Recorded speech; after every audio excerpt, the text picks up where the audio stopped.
Hey there. Good morning, good afternoon, or good evening. Happy Sunday to you. It is Rob coming to you backstage of the Giving Back podcast.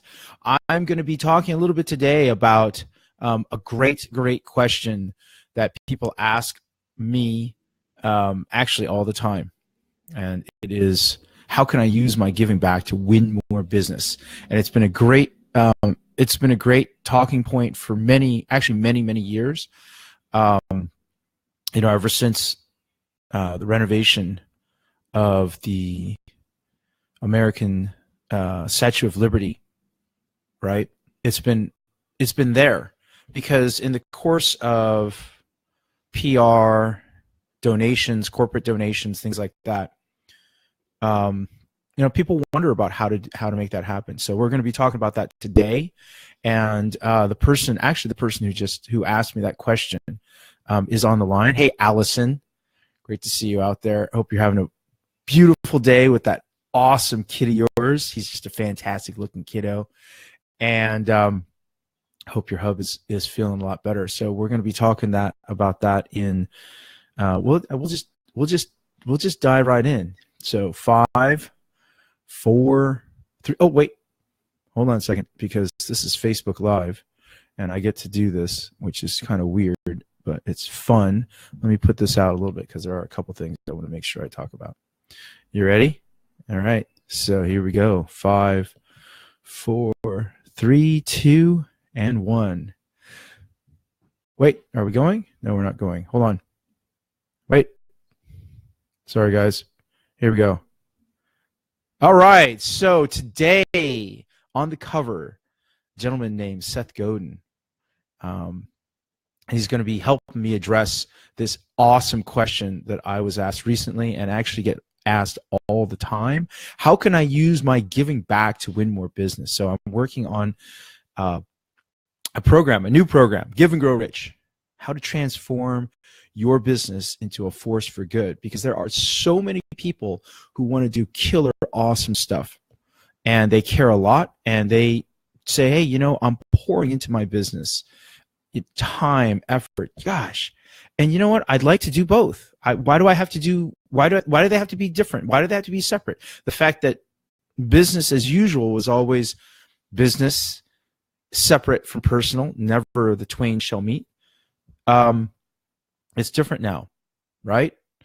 Maybe it was never really different, actually, if you think about it. With the way that businesses started, it was an outpouring of people's talent and skills and what they were really good at, what they love to do, right? That intersection between what they love to do and what they're good at, and putting that into a business and sharing that.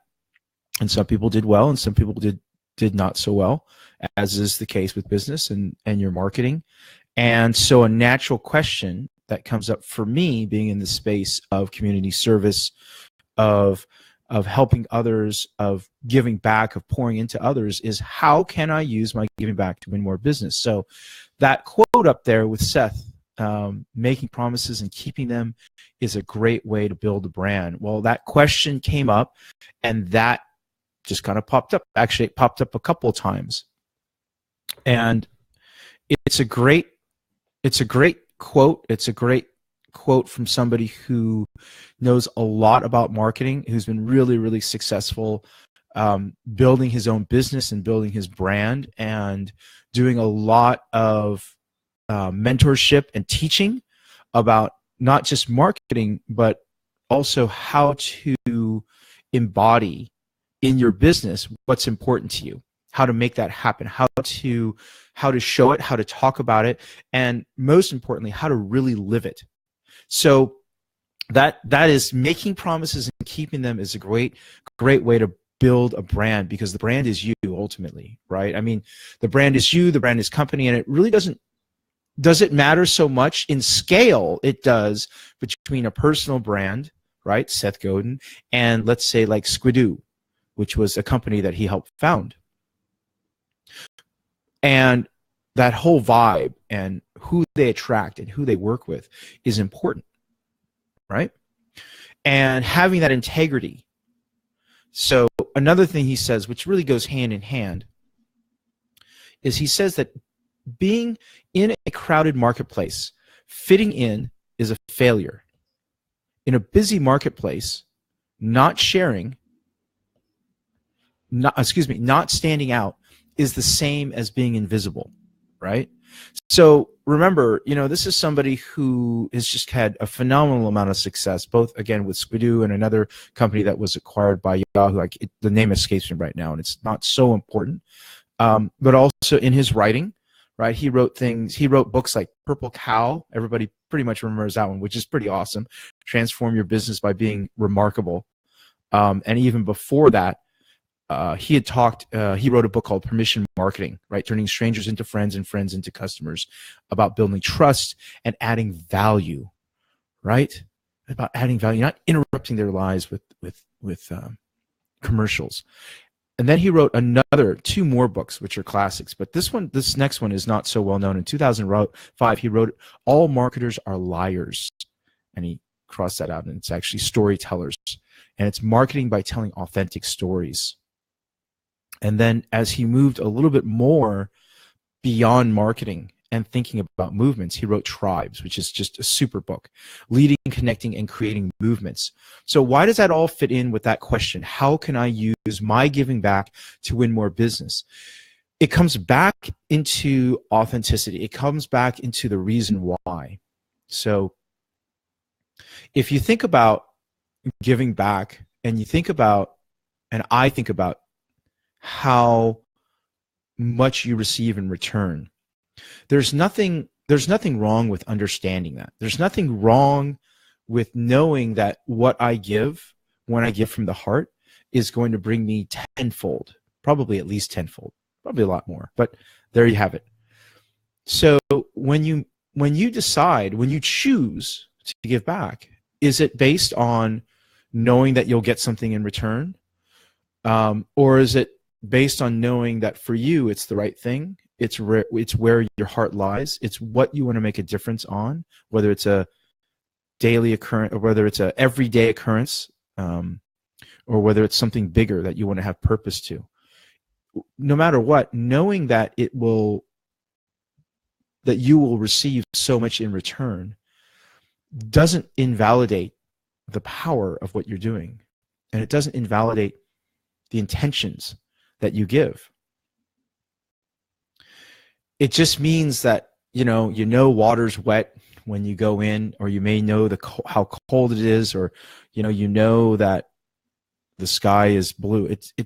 It's no different if you accept that as a truth, or even if you don't accept it, as a truth, because you don't really care. It's not something that concerns you. So a lot of CSR, corporate social responsibility, which is such a stodgy, formal, stuffy name for it, which is basically community service, right? Businesses giving back to their community, making a difference to the people in their neighborhood, or in their community, wherever their community is. I mean, it can be really close, like literally where you live. It can be where your business resides in that community. It could be that your community is across the globe, and it's a cause or a movement that touches your heart that you want to be a part of. Wherever your community is, sharing what you have, giving back, making a difference in people's lives, making their lives better. That's really what we're talking about here, CSR notwithstanding. So a lot of times, even now, as much as it hurts to think about it, but there's a lot of wasted time, money, and effort around that, because it's really about it's really taking something that is about service for others and manipulating it towards something that will serve you. And in the course of doing that, not only do you not get any gain, but you have a big loss, and that's in trust. Because if people's BS detectors are really, really strong. They're really, people see through things. People see through the greenwashing, right? Whitewashing on You whitewash it, you cover, and then you paint. Well, greenwashing is a term about using some environmental cause to kind of boost yourself.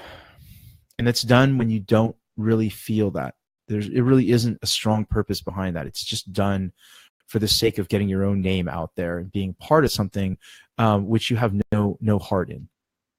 Well, when people see that, they react pretty strongly, right? I mean, a great cause in point is Starbucks. And you have individuals who do things, and it doesn't necessarily reflect the values that that Howard Schultz and the Starbucks team want, right? We are all humans, and we can learn. And the incident with the two gentlemen who were not only refused to use the bathroom, they were not only asked to leave, they were actually let out in handcuffs, which is pretty harsh. And it's not, there's a lot of subtleties there. And the story is still coming out and it's still evolving, but it doesn't necessarily reflect who they are.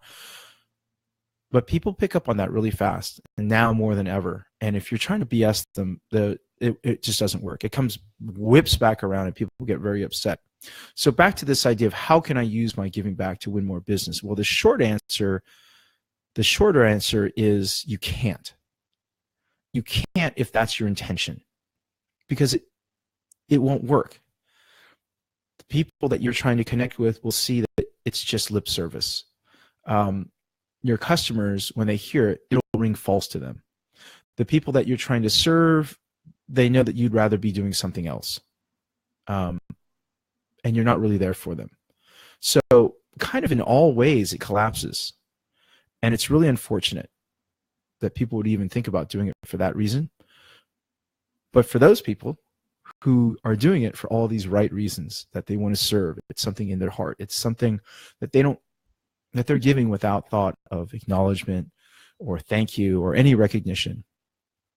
What you get back and how to use that is actually pretty simple. You are standing out. You're standing out not even necessarily because you choose to give, but there's another piece, which is sharing what you're doing and becoming vulnerable, which is really super hard. And sharing that in an authentic way of just saying, this is what you were doing and this is why you were doing it. And you share the story of the impact without you being the lead. You can participate and you can share and you can invite others and not make it all about you. You can really make it all about the people that you're with, the people that you are serving. And that is a great way of standing out. That's a great way of deciding when you do choose to add your resource of a business and what you can offer as a business owner. That's stepping up in your community, right? It's stepping up as a business owner. It's stepping up as somebody who has, I wouldn't say more to give, but different things to give. That means that you are also using your expertise, your skills, right, your experience, and adding something really valuable and really wonderful to the mix, and being a part of the solution. For the most part, communities, when people step up to the plate and they decide to get involved, communities, for the most part, those problems, they can be solved just within the community. It doesn't grow bigger than what they can handle, in other words. And so you'll get back a lot. And actually stepping up to do it and being an example and bringing others in. And by others, it can be customers, it can be your vendors, it can be your employees, it can be other people in your professional network, and just sharing what you're doing and sharing why and staying that course, because it does take courage. It takes a lot of courage, actually, most of the time. So that's the longer answer of how you can use your giving back to win more business, as opposed to the short answer, which is you can't, if that's your intention. The long answer is that, imagining your store your restaurant, whatever it is, being full of people who are from the community and want to be part of that vibe, your vibe, whatever you're throwing down. Phone ringing and people wanting to talk to you, maybe just because they heard about you, not even about referrals, but because they just heard about you. Your calendar book filled with people who would just like a little time with you in person or maybe on the phone and are interested in hearing about what you're doing and why you're doing it, and really honestly about how you can help them do that too, because people are good and people want to be a part of something bigger than themselves. So help them, lead them, and most of all, show them. So, Allison, thank you very much for a great question. Travis, if you're out there, I'm looking forward to seeing what you create, because I know that you are completely centered on doing something good. And for everybody else, thank you so much for being here. Love and gratitude. And remember, always err on the side of love and kindness. So there you guys go. I hope you have a wonderful day. Freedom, Ryan Lee, and Kate, Alana and Jamie, Henry, Josh, and a bunch of other people. Thank you so much for a great experience. It's wonderful to see you in person in New York, and I look forward to Chicago and seeing you online. Have a beautiful day. Love you. Love you so much.